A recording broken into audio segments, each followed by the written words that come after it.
ரொம்ப சிம்பிளான விஷயம். புரியிற மாரி எக்ஸ்ப்ளைன் பண்றேன். பிஎஃப்ல உங்களோட லாஸ்ட் வொர்க்கிங் டேட், அதாவது பிஎஃப்போட எக்ஸிட் டேட்ட நீங்க மார்க் பண்ணல, இல்ல உங்க கம்பெனிலருந்து மார்க் பண்ணலன்னா, உங்களால பிஎஃப் அமௌண்ட்ட வித்ட்ராவும் பண்ண முடியாது. பிஎஃப்ப ஒரு கம்பெனிலருந்து இன்னொரு கம்பெனிக்கு மாத்தமாச்சும் நீங்க ஒரு பிரச்சனைய ஃபீல் பண்ணுவீங்க.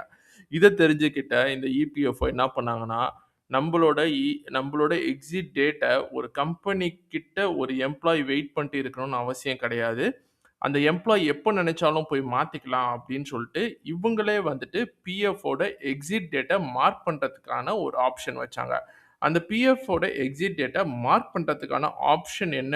எப்படி பண்றது? அப்படின்னு சொல்லி இன் டெப்த்தா நான் உங்களுக்கு எக்ஸ்ப்ளைன் பண்றேன். வாங்க வீடியோக்குள்ள போலாம். ஃபர்ஸ்ட் எடுத்தோனே இப்படி தான் இபிஎஃப்ஓ போர்ட்டல் இருக்கும். இந்த இபிஎஃப் போர்ட்டலுக்குள்ள நீங்க உள்ள போயிட்டீங்கன்னா, நீங்க பண்ண வேண்டிய 2டே விஷயம் நான் என்னன்னு சொல்லிர்றேன். ஃபர்ஸ்ட் விஷயம் பார்த்தீங்கன்னா, உங்களோட யுஏஎன் நம்பர் நீங்க அப்டேட் பண்ணிடணும். அதுக்கப்புறம் உங்க பாஸ்வேர்ட என்டர் பண்ணுங்க. அதுக்கப்புறம் கேப்ச்சா என்டர் பண்ணி சைன் இன் அப்படின்னு சொல்லி ஒரு ஆப்ஷன் இருக்கு பார்த்தீங்களா?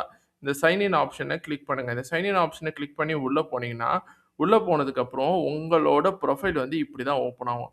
இந்த ப்ரொஃபைல்ல 5 விஷயம் இருக்கும். Home, view, manage, account and online சர்வீஸ்ன்னு இருக்கும். இந்த இதுல மேனேஜ் அப்படின்னு சொல்லி கிளிக் பண்ணுங்க. இந்த மேனேஜ கிளிக் பண்ணி உள்ள போனதுக்கப்புறம், இங்க நான் மார்க் பண்ணியிருக்கேன் பார்த்தீங்களா? உங்களுக்கு தெரியிற மாரி மார்க் எக்ஸிட் அப்படின்னு சொல்லி ஒரு ஆப்ஷன் இருக்கும்.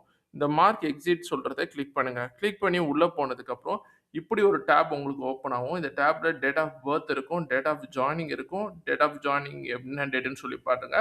இதுல உங்களோட டேட் ஆஃப் எக்ஸிட், அதாவது எந்த கம்பெனில நீங்க லாஸ்ட் வொர்க்கிங் டேவ அப்டேட் பண்ண போறீங்க அப்படின்னு சொல்றது தான் மார்க் பண்ணணும்.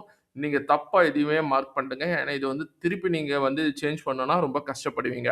So select date of exit அப்படின்னு சொல்லியிருக்கு பார்த்தீங்களா? இந்த செலக்ட் டேட் ஆஃப் எக்ஸிட்ட லாஸ்ட் வொர்க்கிங் டே என்னைக்கோ அந்த லாஸ்ட் வொர்க்கிங் டேவ சூஸ் பண்ணுங்க. ரீசெலக்ட் டேட் ஆஃப் எக்ஸிட் என்னைக்கு வந்து ரீசெலக்ட் பண்ணணும். அந்த டேட் ஆஃப் எக்ஸிட் என்னைக்குன்னு சொல்றத திருப்பி ஒரு தடவ உங்கள சூஸ் பண்ண சொன்னோம். Selection for reason of exit. என்ன ரீசனால நீங்க எக்ஸிட் பண்றீங்க அப்படின்னு சொல்லி ஒரு ரீசன் இருக்கும். இதுல வந்து நீங்க என்ன பண்ணுங்கன்னா, ஷார்ட் நோட்டீஸ் அப்படின்னு சொல்லி ஒரு ஆப்ஷன் இருக்கும். இந்த ஷார்ட் நோட்டீஸ் அப்படின்னு சொல்ற ஆப்ஷன கிளிக் பண்ணுங்க. இந்த ஷார்ட் நோட்டீஸ் அப்படின்னு சொல்ற ஆப்ஷன கிளிக் பண்ணதுக்கப்புறம், ரெக்வெஸ்ட் ஓடிபி அப்படின்னு சொல்லி ஒரு ஆப்ஷன் இருக்கும். ஓடிபி வந்து உங்களோட ஆதார் நம்பர்ல அ ஆதார் கார்ட்ல எந்த மொபைல் நம்பர ரிஜிஸ்டர் பண்ணி வச்சிருக்கீங்களோ, அந்த மொபைல் நம்பருக்கு தான் ஓடிபி போகும். அந்த ஓடிபி வந்ததுக்கப்புறம் நீங்க சப்மிட் அப்படின்னு குடுத்துட்டீங்கன்னா, successfully submitted your last working day அப்படின்னு சொல்லி உங்களுக்கு ஒரு மெசேஜ் வரும். இது வந்து ரொம்ப சிம்பிளான மெத்தடு, ரொம்ப எஃபெக்டிவான மெத்தடு. நெறைய பேர் இந்த சேலஞ்சஸ் லாஸ்ட் டைம்ல ஃபேஸ் பண்ணுவாங்க.